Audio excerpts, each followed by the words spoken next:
Enlightenment means deactivating the mind. Deactivation means cessation of the mind.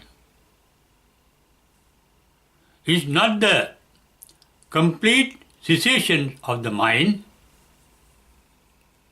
but the cessation of the mental activities.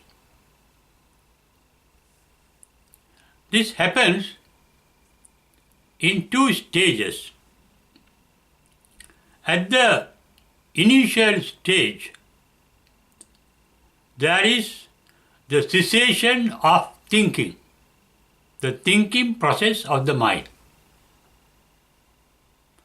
The final stage is the cessation of sensation by the mind. That happens at the trance of Nirvana called Sanya Vedaita Nirodha Samapatti in Buddhism. However, with the cessation of the mind, we cannot say the mind comes to an end, because the mind is a product of the universal energy that cannot be created nor destroyed, according to the law of conservation of scientists. As that original mind is not created, therefore not decaying, and therefore that cannot be destroyed completely, it is the eternal truth, the eternal reality. We too are made of the universal energy that can neither be created nor destroyed. But our physical body is subject to birth, decay and death, called Jati, Jara, Marana by the Buddha.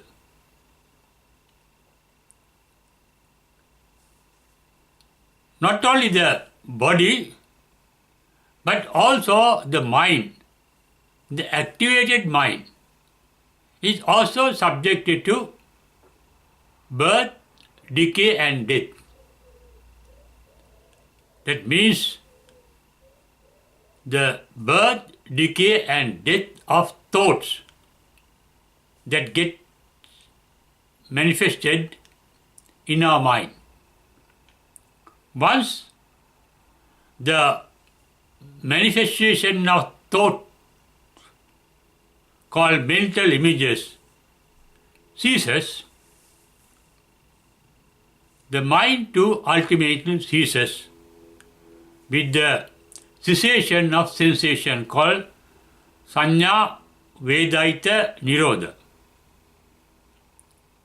It happens in the trance called Sanya Vedaita Nirodha Samapatti temporarily for a limited period, and indefinitely at the final passing away of an enlightened one called Parinibbana. Although the mental activities cease at this final state,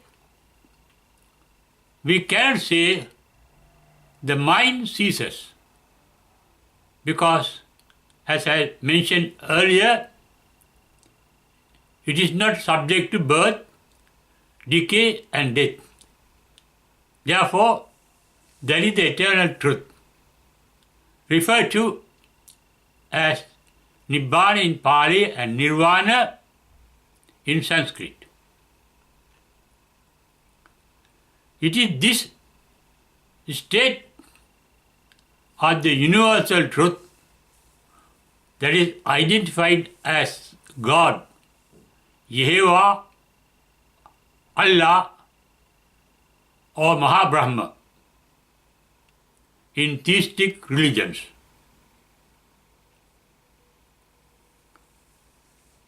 Enlightenment means becoming one with that state known as by the scientists as nature, by theistic religions as God, Yehova, Allah or Mahabrahma or Brahman. The final state of Nirvana is the complete cessation of mental activities. As I mentioned, the initial state is sensation. Sense organs becoming aware of sense objects, and consequently the mind becoming aware of sense objects. That is mental sensation. That is the initial activity of the mind.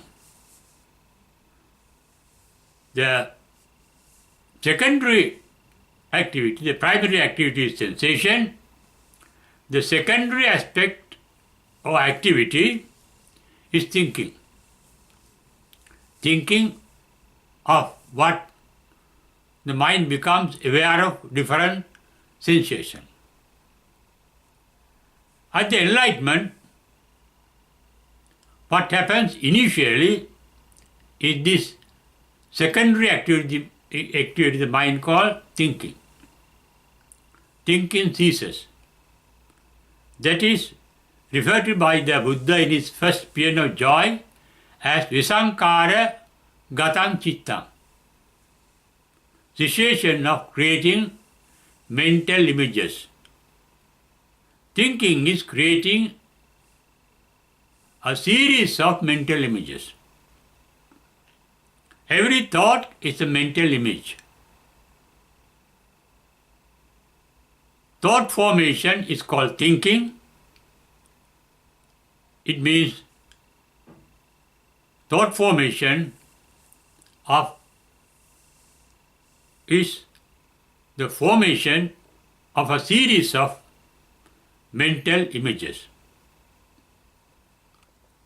We think or create mental images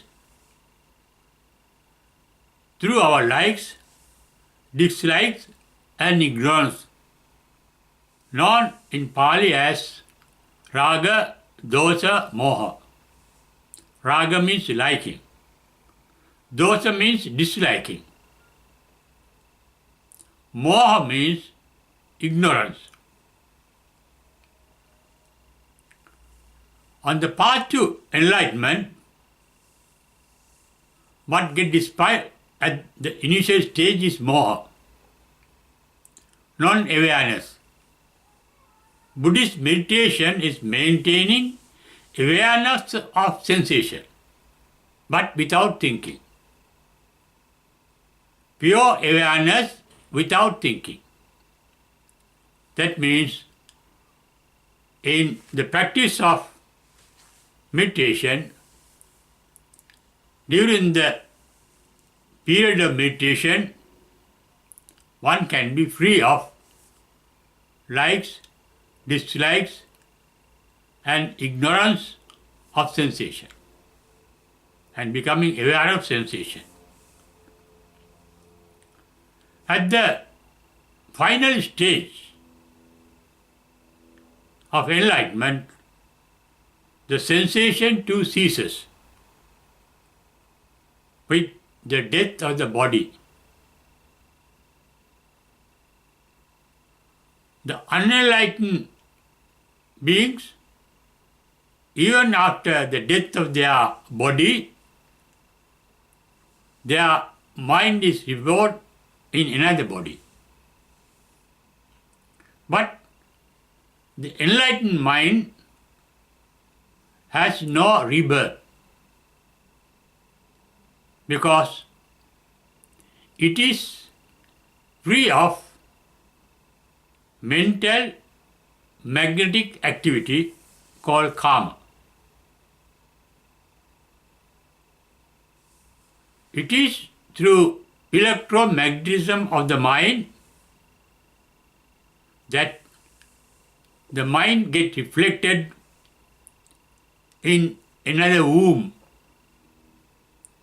in another physical entity for a rebirth. But once the mind gets demagnetized at the enlightenment,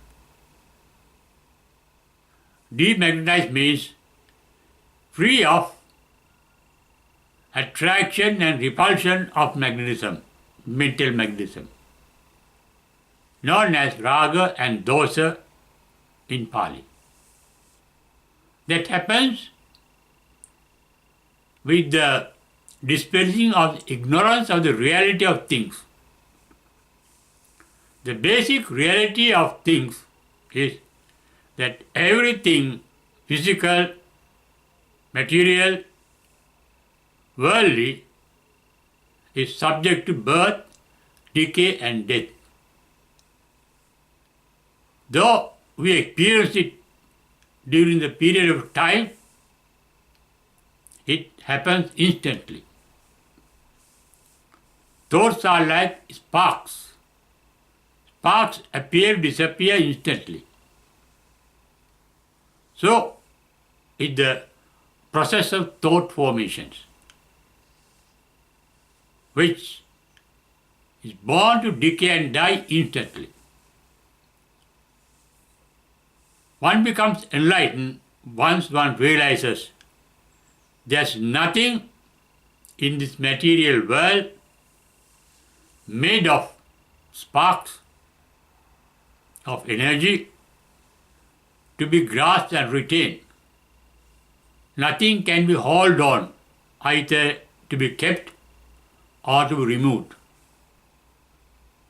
With that realization, the mind becomes free of the mental magnetic activity called attraction and repulsion, experienced as liking and disliking. Once this magnetic activity ceases, there is no rebirth of the mental process in another body. It comes to an end, like the flame of a lamp, as we say. Yatayam padipo, as Buddha said. Therefore, enlightenment means ending the mind and going beyond the mind.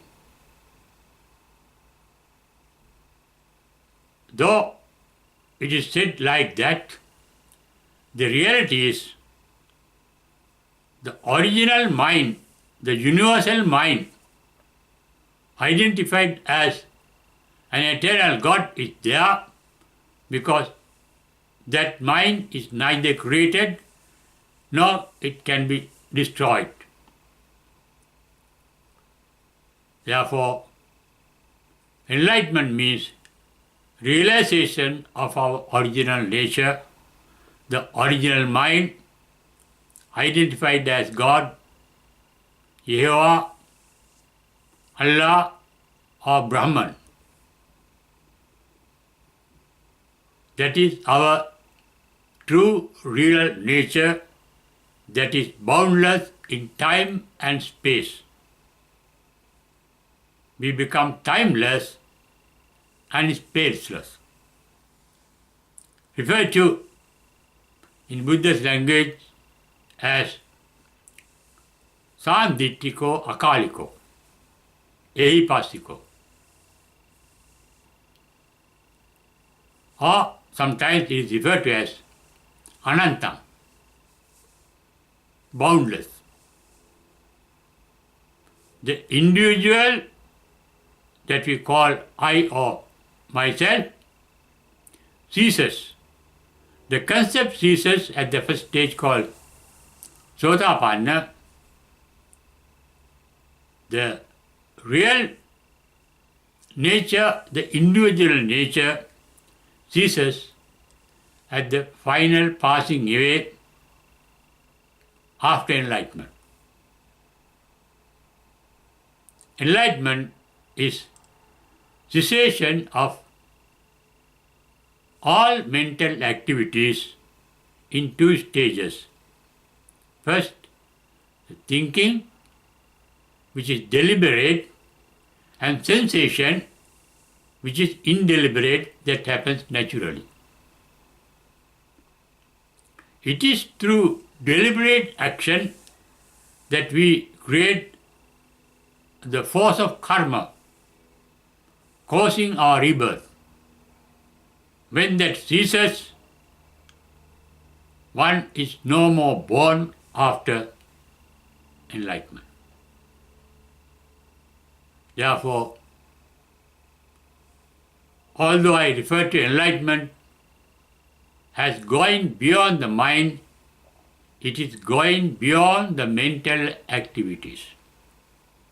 Really, we cannot go beyond the mind because the mind can neither be created nor destroyed. It gets activated by the universal energy, which is dynamic. Enlightenment means cessation of the link between the universal energy and the original mind.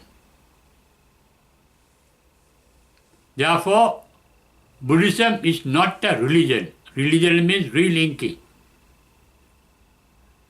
Buddhism is an anti-religion. It is aimed at cessation of all linking. That can be realized by oneself definitely one day. Because we have been created someday or the other, and whatever that is created has its own death or final cessation. Everything made up of universal energy, manifested by universal energy, is subjected to birth, decay and death. But the universal mind, the source of universal energy, has no beginning, no end. But the universal energy exists not in a permanent stage, but in a state of transformation, changing from one form to another form. So is our mind and the body, that change from one form to another form constantly, regularly, until we get enlightened to cease all our mental and physical activities. The path to that state is Buddhist meditation, where the mind retains sensation without thinking. Ultimately, at the final passing away, the cessation of the mind too ceases. That means the two main activities of the mind, thinking and sensation cease by enlightenment.